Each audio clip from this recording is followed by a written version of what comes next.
Well, it's that time of year where every horizontal surface in our house and kitchen is getting taken over by the bounty that is coming in from the garden. Right now it's a ton of tomatoes, but we're also starting to get peppers in. So typically when I'm canning, I'm prioritizing the bulk crops that I want to have in our pantry come winter. So things like your tomato sauce and your diced tomatoes, the key ingredients that you need in a lot of different recipes. But we do like to mix in some small batch recipes as well during food preservation season.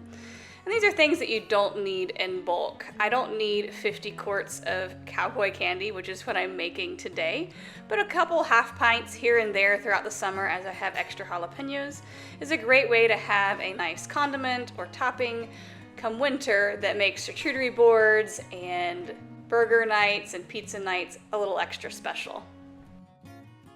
A lot of times these small batch recipes don't even seem really worth the time when you only get 3 half pints or so from a recipe. But there does come a time during canning season that my canning supplies are living on our dining room table for weeks on end. So it makes it a little bit simpler to mix in a few of these small batch recipes when I already have all the supplies right here upstairs. I don't have to go in the basement to find just 3 canning jars and lug up the canning pot again. It's all right here, and when I have a spare hour, it's very easy to make some of these smaller batch recipes and have them fit into the canning season schedule. Last year was the first year that we really had enough margin in our summer schedule to get into some of the small batch canning for a lot of these condiments and toppings. And we really enjoyed being able to pull out jars of these throughout the winter, whether it was for holiday gatherings or having friends over or even just the summer cookouts that we've had so far this summer. It was nice to be able to pull out some of these smaller recipes like for chow or jalapenos or Cowboy Candy, even some of the more specialty type jams. We have a fig and rosemary red wine jam that is delicious on charcuterie boards, but you really don't need a whole lot of it in your pantry to be able to enjoy it all year long.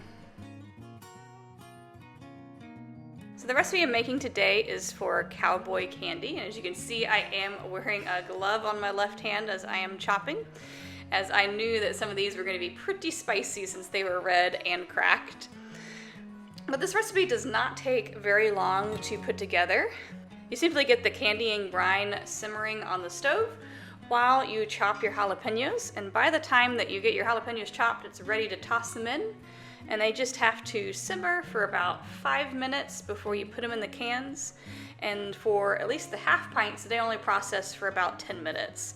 So this recipe from start to finish is probably about a 30-minute project, and it's fun to have such a quick and easy recipe that allows us to add variety to our pantry. And I'll link below to the recipe that I'm using for this Cowboy Candy. The brine is super simple. It's ingredients that I already have in my pantry. It's just apple cider vinegar, sugar, a little bit of pickling spice, and a little bit of salt that goes into these jars. But it is so delicious.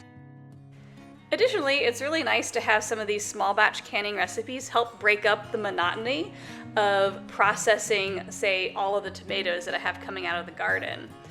Because of the tomatoes, I'm doing batch after batch of diced tomatoes and marinara sauce and tomato sauce and all of the tomato products. And after chopping 25 pounds of tomatoes day after day, it's nice to have a small, quick and easy project that I can check off the list rather than having to set aside an entire afternoon to devote to more tomatoes.